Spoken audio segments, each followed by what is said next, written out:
ناظرین، وسیلہ Urdu T V آپ کے روبرو ہے۔ خبر کی صداقت اور شفافیت کا علم بردار چینل وسیلہ اردو ٹی وی۔ خبریں ملاحظہ فرمائیں۔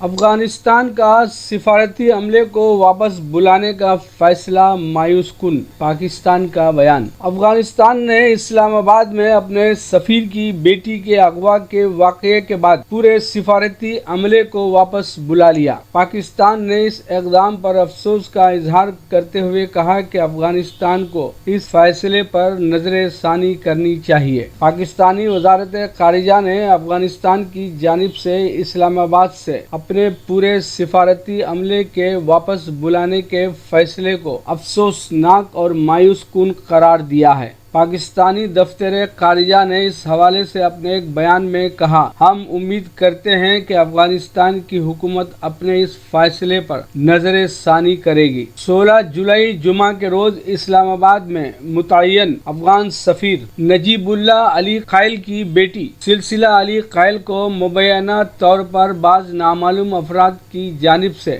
اغوا کرنے کا واقعہ پیش آیا تھا۔ افغان حکومت نے اس وقت یہ بھی الزام عائد کیا تھا کہ اغوا کاروں نے سلسلہ علی خیل پر تشدد کیا تھا۔ اس مبینہ اغوا کے واقعے کے بعد افغان حکام نے پہلے سفارتی عملے کی سیکورٹی پر تشویش کا اظہار کرتے ہوئے اسے بہتر کرنے کا مطالبہ کیا تھا۔ تاہم اتوار کے روز افغان صدر اشرف غنی نے سفیر نجیب اللہ خیل سمیت اسلام آباد میں تعینات تمام سینئر اسٹاف کو پاکستان چھوڑ دینے کی ہدایت جاری کی۔ جب تک خطرہ نہیں ٹلتا سفارتی عملہ واپس نہیں ہوگا اور قصورواروں کو گرفتار کر کے ان پر مقدمہ نہیں چلایا جاتا اس وقت تک عملے کو واپس نہیں بھیجا جائے گا۔ افغان وزارت خارجہ نے اپنے ایک بیان میں کہا، اس سے متعلق تمام امور کا جائزہ لینے اور کیس کی پیروی کے لیے جلد ہی ایک افغان وفد پاکستان کا دورہ کرے گا۔ دورے کے جو بھی نتائج سامنے آئیں گے اس کے مطابق کارروائی کی جائے گی۔ افغانستان کے نائب صدر امراللہ صالح کا کہنا تھا کہ افغان سفیر کی بیٹی کے اغوا اور پھر اس کے ساتھ ہونے والی زیادتیوں سے قوم کی نفسیات مجروح ہو کر رہ گئی ہے، لیکن پاکستانی وزارت خارجہ نے افغان حکومت کے اس فیصلے کو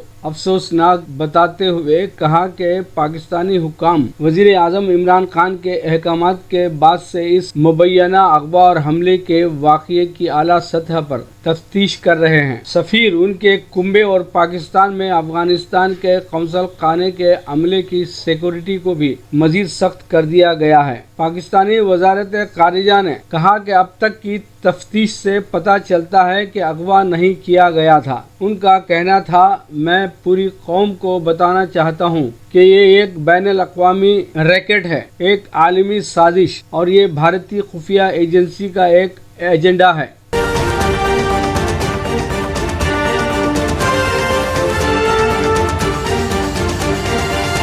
نیپال کے نئے وزیر اعظم بھارت کے ساتھ مستحکم رشتوں کے خواہاں۔ نیپال کے نئے وزیر اعظم شیر بہادر دیوبا نے کہا ہے کہ وہ دونوں ہمسایہ ممالک کے مابین تعلقات کو مستحکم کرنے اور عوام سے عوام کے تعلقات بڑھانے کے لیے نریندر مودی کے ساتھ مل کر کام کرنے کے خواہاں ہیں۔ نریندر مودی نے نیپال کی پارلیمنٹ کے ایوان زیریں ایوان نمائندگان میں اعتماد کا ووٹ حاصل کرنے پر دیوبا کو مبارکباد دی تھی۔ نریندر مودی نے کہا کہ میں ان کے ساتھ کام کرنے کا منتظر ہوں۔ دیوبا نے مبارکباد کے پیغام پر اپنے ہندوستانی ہم منصب کا شکریہ ادا کیا اور دو طرفہ تعلقات کو مستحکم کرنے کے لیے دونوں ہمسایہ ممالک کے ساتھ مل کر کام کرنے کی خواہش کا اظہار کیا۔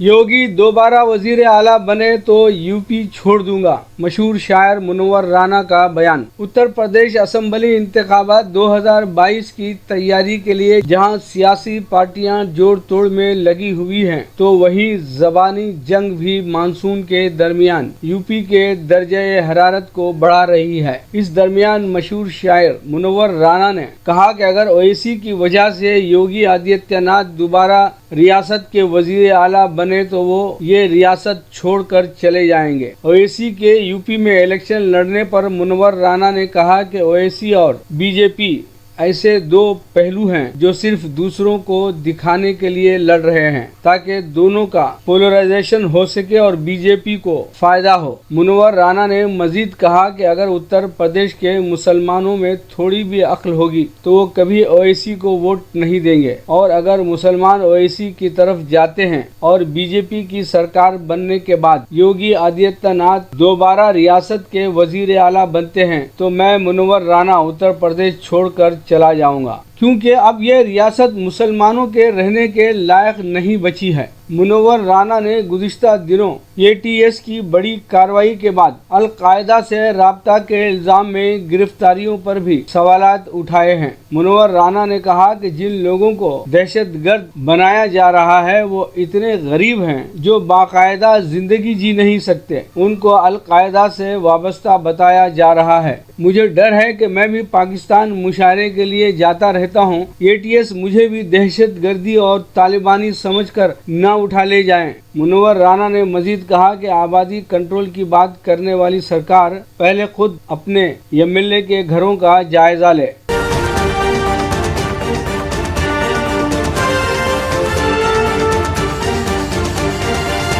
مکتوب ریاض من جانب کے این واصف۔ سعودی عرب عازمین حج کے قافلے 9 ذوالحجہ کو نماز فجر کے بعد منا سے میدان عرفات پہنچے، جہاں حج کا رکن اعظم وقوف عرفہ ادا کیا جا رہا ہے۔ شیخ بندر بن عبدالعزیز نے خطبہ حج دیا۔ میدان عرفات میں حجاج کی صحت اور سلامتی کے لیے تمام احتیاطی تدابیر کی گئی ہیں۔ عازمین سماجی فاصلے کی پابندی کرتے ہوئے مناسک حج ادا کر رہے ہیں۔ قبل ازیں عازمین حج کے قافلے طواف قدوم اور سعی ادا کرنے کے بعد مکہ مکرمہ سے منا پہنچے تھے۔ انہوں نے اتوار کو منا میں یوم الترویہ عبادات اور دعاؤں میں گزارا۔ اس سال 60,000 افراد فریضہ حج کی سعادت حاصل کر رہے ہیں۔ ان کا تعلق سعودی عرب اور یہاں مقیم غیر ملکیوں سے ہے۔ عازمین کے قافلوں نے حج کا رکن اعظم وقوف عرفہ ادا کرنے کے لیے سورج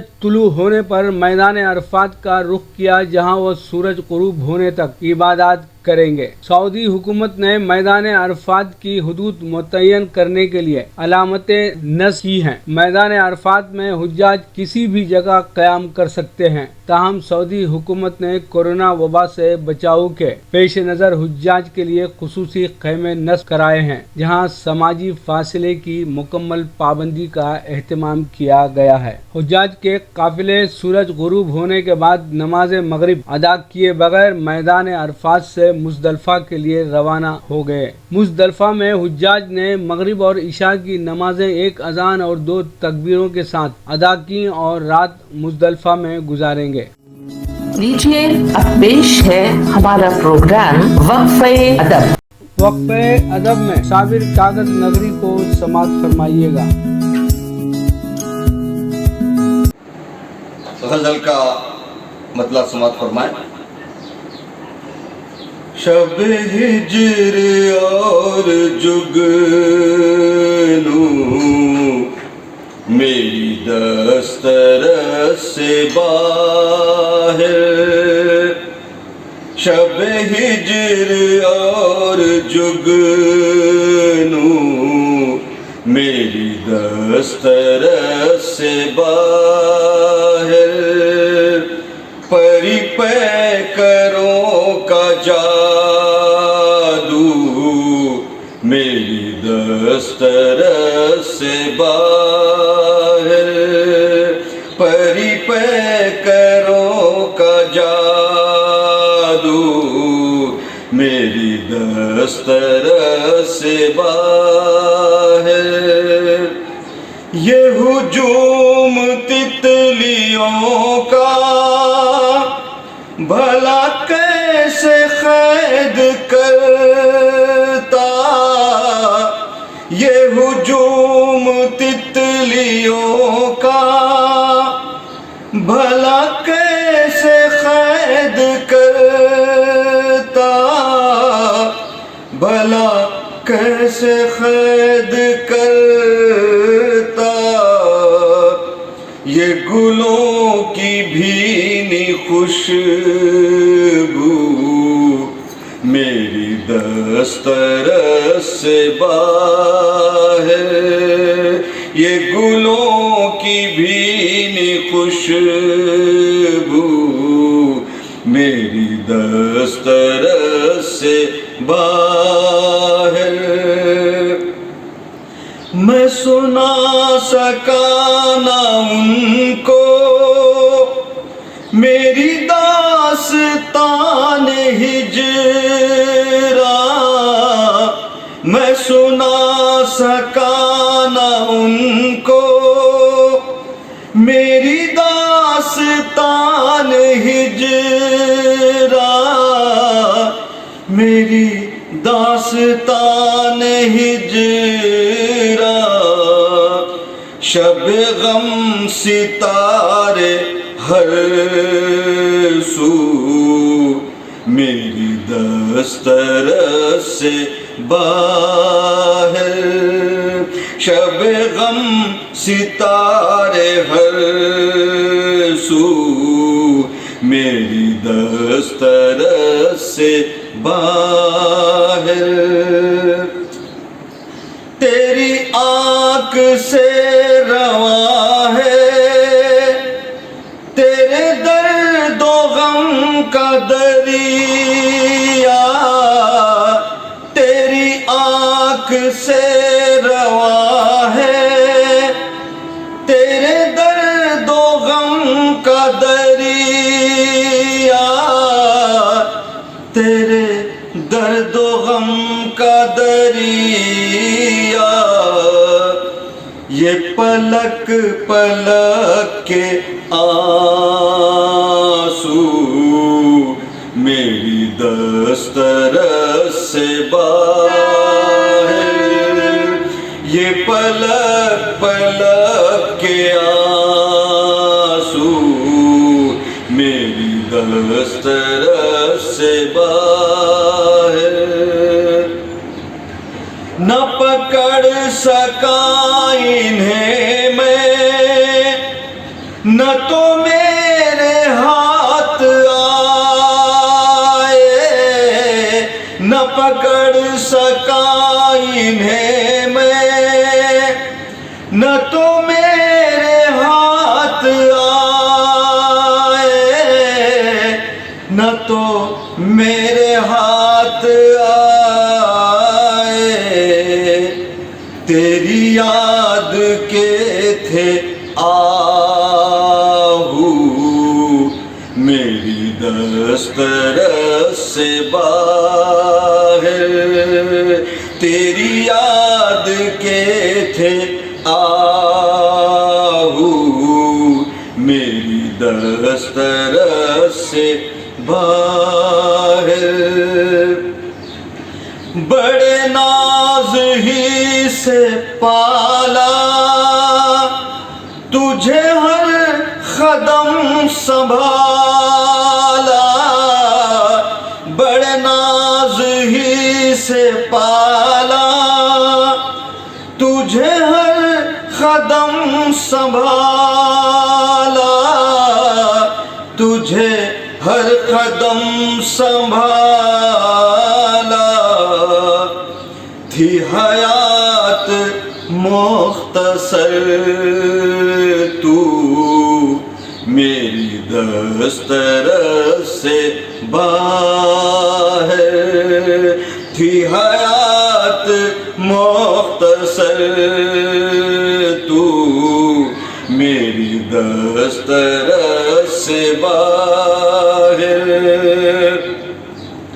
میری زندگی کے لمحے کبھی کیا سمٹ کے رہے تھے، میری زندگی کے لمحے کبھی کیا سمٹ کے رہے تھے، کبھی کیا سمٹ کے رہے تھے، انہیں کر سکا نہ خواب میری دسترس سے باہر، انہیں کر سکا نہ قابو میری دسترس سے باہر۔ غزل کا آخری شعر سماعت فرمائے۔ میرے شعر میں بسا ہے ہنسی طرز ہی دکن کا، میرے شعر میں بسا ہے ہنسی طرز ہی دکن کا، ہنسی طرز ہی دکن کا، وہی لکھنوی سی اردو میری دسترس سے باہر، وہی لکھنوی سی اردو میری دسترس سے باہر۔ مقطع سماعت فرمائے۔